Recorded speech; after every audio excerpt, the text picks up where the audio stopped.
نو سوال دا دی چې آیا د شپې ته 2 رکعته کې جړه له نه ځو؟ جړه خو وروستنۍ خبره. اولنی سوال څه دی؟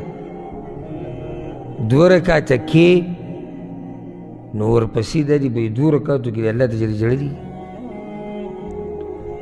تجربه دا خبره ته زه د تجربې کوم او زه د الله کمزوری بنده یم، زه به سیم او زما بندګي به سي، خو دا د تجربې خبره ده. ورب الکعبه چې دې رب ته د شپې په آخره حصه کې دې وجړل او څه فریاد دې ورته وکړو او څه دې ورته ووایي هغه دله پوره کوي، او چې بیا دا ورته ووایي چې یا الله ما وبخه او یا الله ما د عذاب نه وساته. او دا دنیوي درخواستونه به کې هم داخله وه، خو لږه ګزاره پکې کوه.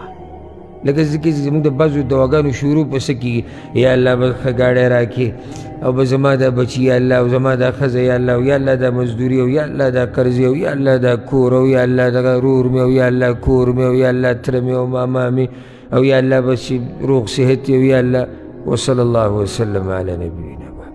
مړه شروع دې په دنیا وکړه او ختمه دې قصه په دنیا کړه. صرف بس دغه دنیا ده مین موضوع لراشه، اهم موضوع له الله راضي دی که نه دی راضي، آخرت کې به دې څه حالي، دې له به کې هم راشه لږ که نه. زه دا نه یم چې دنیا مه غواړه، موږ به دنیا هم د الله نه غواړو ځکه زموږ د غوښتو هغه یو رب دی، خو دنیا به کې هم په دنیا له دومره توجه مه ورکوو چې دین ته نه هېر شي، آخرت ته نه هېر شي. او د دنیا که په موږ هر څنګه تېره شي تېرېږي، که هر څنګه تېره شو تېرېږي، په غریب هم تېرېږي، په مالدار هم تېرېږي، په بیمار هم ژوند روان دی، په روغ هم روان دی. غټه مسله هغه دا ده چې د قبر کې به څه کوو، برزخ کې به څه کوو، آخرت کې به الله ته څه کوو چې مخامخ کله ودرېږو. د هغې سوچ پکار دی.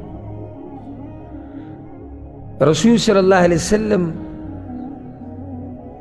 د جړا ترغیب ورکړی دی، په خپله هم جړی دی، امت له ترغیب هم ورکړی. حدیث کې دا راځي، امام ترمذي راوړی، ابو ذر غفاری رضی الله عنه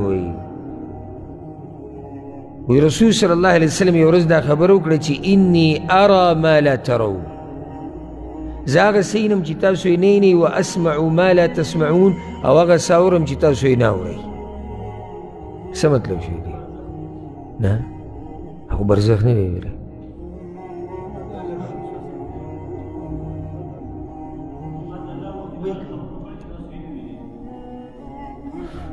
کیدی شي دا 2 جوابونه ته څه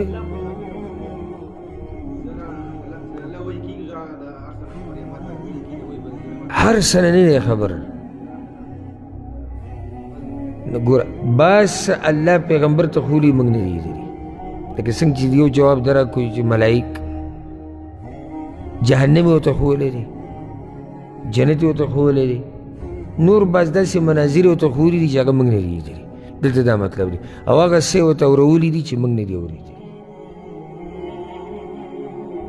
هغه چې څه اورېدلي دي په هغې کې یو دا اورېدلي دي چې اطت السما، اسمان چغارې کوي، وحق لها ان تئت، او مناسب دي د اسمان سره چې چغارې وکړي. ولې ما فيها موضع 4 أصابع إلا وملك واضع جبهته ساجدا لله.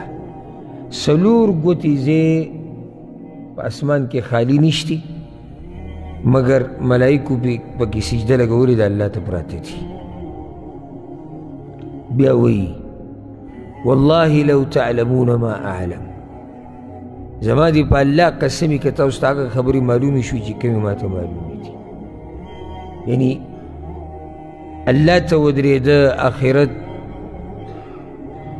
جنت، جهنم او داسې نور څه چې کوم پیغمبر صلی الله علیه وسلم ته معلوم دی او موږ ته نه معلوم وي، که دا ما ته دا څه چې ما ته معلوم دي که دا تاسو ته معلوم وی که نه، لضحکتم قلیلا ولبکیتم کثیرا، تاسو به ډېرې لږې خنداګانې کړې وې، تاسو به جړاګانې ډېرې زیاتې کړې وې. وما تلذذتم بالنساء على الفرش، او بدی طلایانو بسترو کې به تاسو د خپلو ښځو نه خوندونه نه وی اخیستی، زړه به هم نه کېده دې ته. ولخرجتم الى الصعودات تجأرون الى الله، او تاسو به دې لارو ته وتې وې